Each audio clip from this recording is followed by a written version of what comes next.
इतिहास गवाह है कि जब भी मानवता संकट में पड़ लुहलुहान होकर छटपटाने लगती है तो कवि या साहित्यकार ही उसे मधुर वचनों से आत्मा पर लगे घावों पर लेप लगाता है, उसे जीवन का अर्थ समझाता है और ताजगी प्रदान करता है। इस प्रकार कविता मनुष्यता के स्पंदन की संदेशवाहक की भूमिका निभाती है। नमस्कार, संपदा न्यूज से अंजलि कौर उपाध्याय। आज हम आपको एक ऐसे पोस्ट से परिचित करा रहे हैं जो हमने नागरी प्रचारणी सभा देवरिया के पूर्व मंत्री श्री इंद्र कुमार दीक्षित जी के वाल से लिया है, कवि जगन्नाथ श्रीवास्तव जी के संदर्भ में। कवि जगन्नाथ श्रीवास्तव बाबू देवरिया के काव्य आकाश के कवि नक्षत्रों में से एक ऐसे ही नक्षत्र थे जो 6 जुलाई 2017 को 46 वर्ष की आयु में दुनिया से चले गए। उनका जन्म देवरिया शहर के भटवलिया मोहल्ले के अभावग्रस्त कायस्थ परिवार में हुआ था। इनके पिता सरकारी मुलाजिम थे जो इनके बचपन में ही दिवंगत हो गए थे। मां के द्वारा ही इनका लालन पालन हुआ, जो 3 भाइयों में सबसे छोटे और अविवाहित थे। जगन्नाथ बाबू की शिक्षा दीक्षा देवरिया नगर के स्कूल में ही हुई। संत विनोबा महाविद्यालय देवरिया से LLB की डिग्री लेकर जीवन यापन के लिए ये दीवानी कोर्ट में वरिष्ठ वकील वृद्धि चंद्र विश्वकर्मा के जूनियर के रूप में प्रैक्टिस करते थे। विद्यार्थी जीवन से ही साहित्य में उनकी गहरी रुचि थी।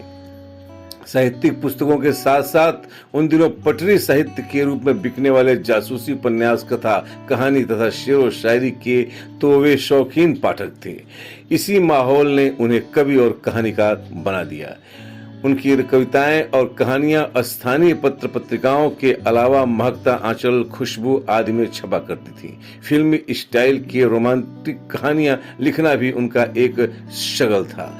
समसामयिक विषयों, मौसम, त्योहार, सामाजिक सद्भाव, राजनीतिक माहौल, दहेज, बाल विवाह, बढ़ती आबादी, संत महात्माओं के उपदेश, सामाजिक विद्रूपताएं उनकी कविताओं के मुख्य विषय होते थे। ये देवरिया, कुशीनगर, गोरखपुर के नाटक समूहों में भी जुड़े हुए थे और समय निकाल करके उनमें भूमिकाएं भी करते थे। सांवले रंग और मध्यम काठी की दुबली पतली काया के स्वामी जगन्नाथ जी बाएं पैर से थोड़ा सा लड़खड़ा के चलते थे। बताते हैं कि उन्हें कोई ब्लड एनीमिक बीमारी थी, जिनके इलाज के लिए कभी कभी उन्हें लखनऊ जाना होता था। यह बीमारी बढ़ते बढ़ते इतनी उग्र हो गई कि उनकी जान के लिए घातक बन गई। जगन्नाथ बाबू नगर के कवि गोष्ठियों, कवि सम्मेलनों और अन्य सांस्कृतिक समारोहों की अनिवार्य अंग थे। चाहे कोई भी परिस्थिति हो, वे इन अवसरों पर अपनी उपस्थिति अवश्य दर्ज कराते और संयोजक से कहकर काव्य पाठ जरूर करते थे। स्वाभिमानी इतने कि यदि किसी ने थोड़ी सी भी उपेक्षा का भाव दर्शाया तो उन्हें जली कटी सुनाने से भी परहेज नहीं करते थे। समारोहों, काव्य गोष्ठियों में समय के पूर्व पहुंचकर वक्ताओं, कवियों की सूची में अपना नाम दर्ज करवाना कभी नहीं भूलते थे।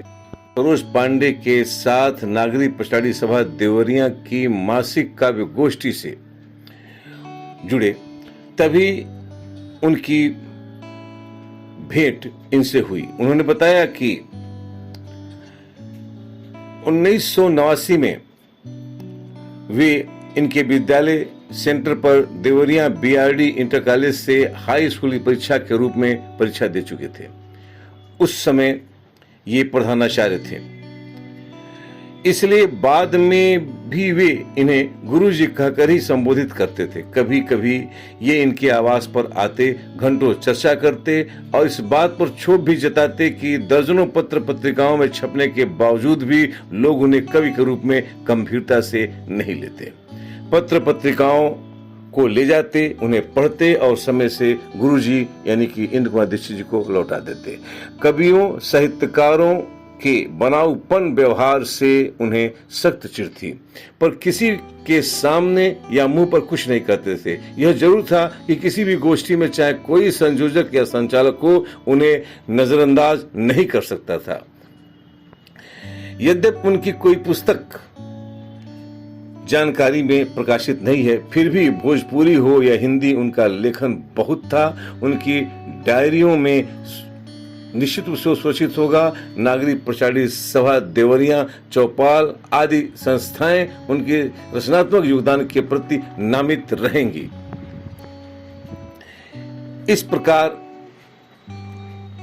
के अन्याय, अत्याचार, अनाचार, भ्रष्टाचार, शोषण, दबाव, कुत्सित राजनीति, अंधविश्वास, जड़ता, नारी उत्पीड़न और पाखंड के खिलाफ विद्रोही तेवर रखने वाले, खासूसियत से कोसों दूर रहने वाले उस आम कवि की 6वीं पुण्यतिथि पर श्रद्धा सुमन अर्पित करते हुए समाज के सक्षम प्रबुद्ध वर्ग और संस्थाओं से जगन्नाथ बाबू के अप्रकाशित साहित्य और प्रकाशित कर जनता के समक्ष लाने की अपील करता हूं। ये इंदु दीक्षित जी का आलेख है और हम आपके सामने उसे पढ़ रहे हैं ताकि कवि की आत्मा को शांति मिल सके। ये संपदा न्यूज इस महान कवि को श्रद्धांजलि अर्पित करती है। उनके ही 4 लाइन की 2 छोटी छोटी कविताओं के साथ। नफरत करके तो देख चुके, अब प्यार जताकर भी देखो, तन की दूरी तो माप चुके, अब हाथ बढ़ाकर भी देखो। अब भूखे नंगों की बात मत करिए, चांद पतंगों की बात मत करिए, देश बढ़ रहा घोटालों से, अब आतंक की बात मत करिए। नमस्कार, धन्यवाद।